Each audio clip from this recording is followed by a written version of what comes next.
I, I'm sorry, M2. I lost my temper. I was always gonna fix you. Please, call for help.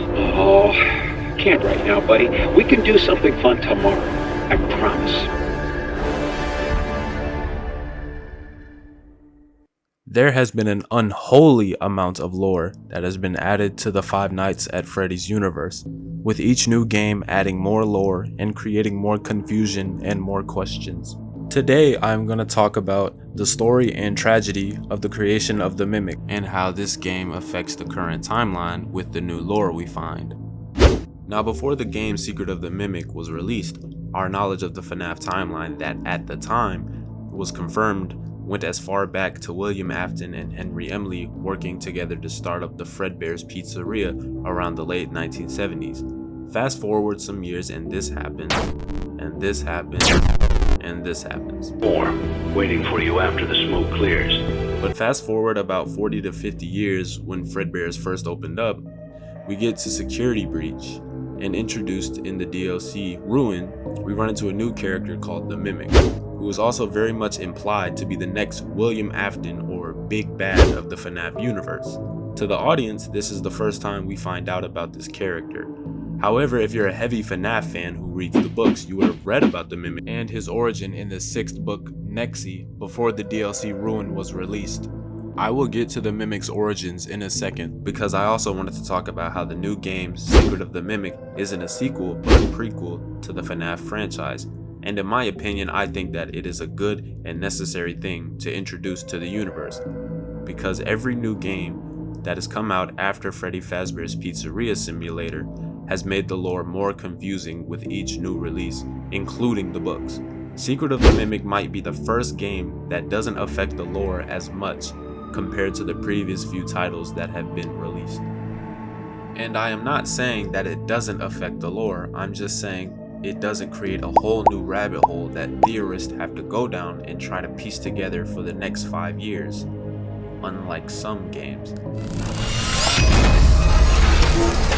And if anything, it clears up some plot holes and questions the fandom were asking, and I will also get to that later in this video. But now, let's get back to the origin of the Mimic. Most of my information comes from Toast, who in my opinion explains the story of the Mimic the best. Edwin Murray, who is the owner of Murray's Costume Manor, is a skilled engineer who helped make animatronics. One day, his wife Fiona passes away in a fire.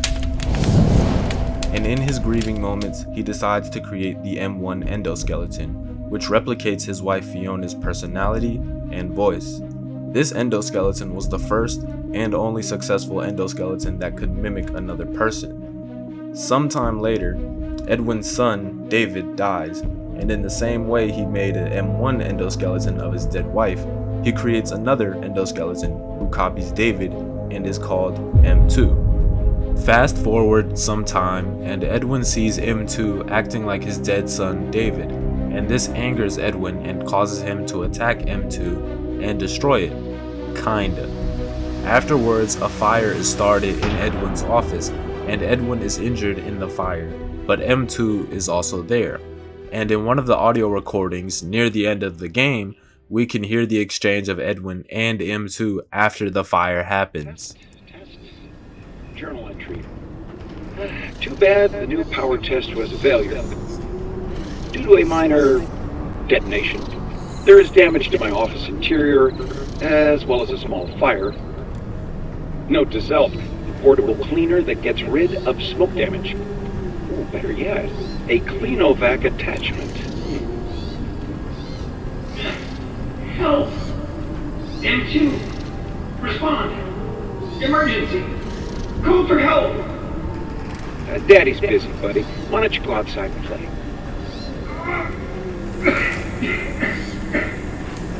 Please! I can't move. I can't feel my legs. You know, speaking of legs, what do you think? I just finished mine. There are still a few kinks to work out.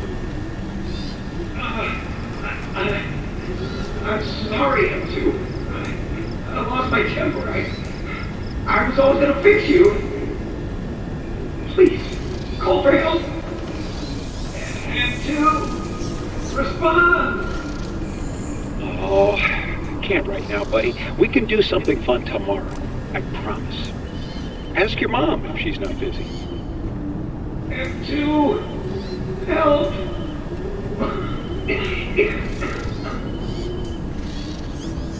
Like what I said earlier, M1 was the only successful one because M2 only seemed to mimic rage and anger, and mainly mimic the act of Edwin destroying it. After this, M2 runs off to the costume manor to get more parts for itself, and roams around for a while, until Arnold, the character we play as, is called in to retrieve data on a data driver. And then as playing as Arnold, we get to the events of the game and eventually the endings. And if we're going to be talking about how this game affects the lore, we have to discuss the true ending, or canon ending. And what is the canon ending, you might ask? Most likely, it's the ending where you refuse to give the data driver to dispatch, and while driving away from the manor, the mimic causes your car to flip over, and takes the data driver from you instead of killing you.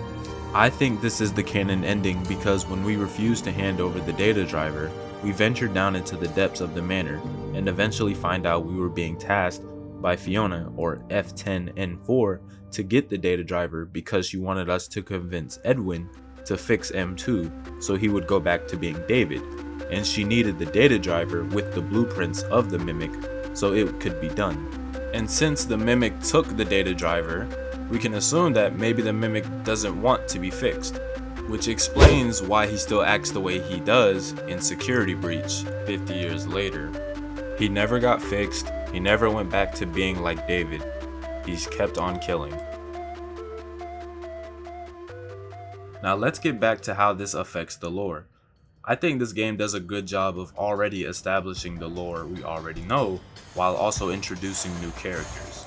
The new lore that the audience finds out after playing this game is that Murray's Costume Manor was a company that collabed with companies like Fazbear Entertainment and Chica's Party World.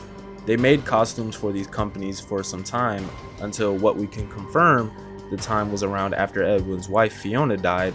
They started changing Fiona's designs more into what we see here. And I think that this is the doing of William Afton and Henry Emily. I will explain this.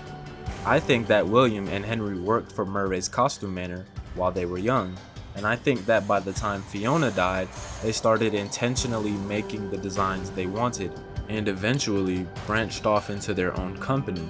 And this is also probably why Murray's Costume Manor was able to collaborate with Fazbear Co. And I also think that William and Henry were the ones that were behind the leak of Murray's Costume Manor, which Edwin talks about in one of the recordings. Project update. I figured it out. There's a leak. Someone told them about M2. Well, they can't have it. Every copy has failed. I don't even know why it worked the first time, but it did. Some more important things we learned through this game is that the game takes place around the time Fazbear Entertainment inherits all of Edwin's developments. This could be important in finishing the first parts of the Fnaf timeline. This is it for the past lore. Now to talk about what's to come. I personally think that Edwin Murray is not dead, and my reasoning is that it was never confirmed in the last audio tape that he was dead, just injured.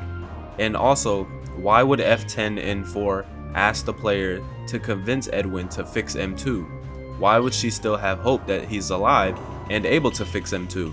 Because she probably knows that he must have went into hiding or ran away by the time he was healed. Because think about it, if there was a fire at Edwin's house, which is also right next to Murray's Costume Manor, I'm pretty sure eventually a fire department was notified, and they ran into Edwin, who was severely injured but still breathing. I think they got him to safety, and by the time he healed, he decided to go into hiding for the rest of his life because he is too heartbroken about M2 and believes M2 is a complete failure and wants nothing to do with it at this point. However, a counter to this theory could be that what would be the point in keeping him around if by the time of Security Breach, he is probably 90-something years old.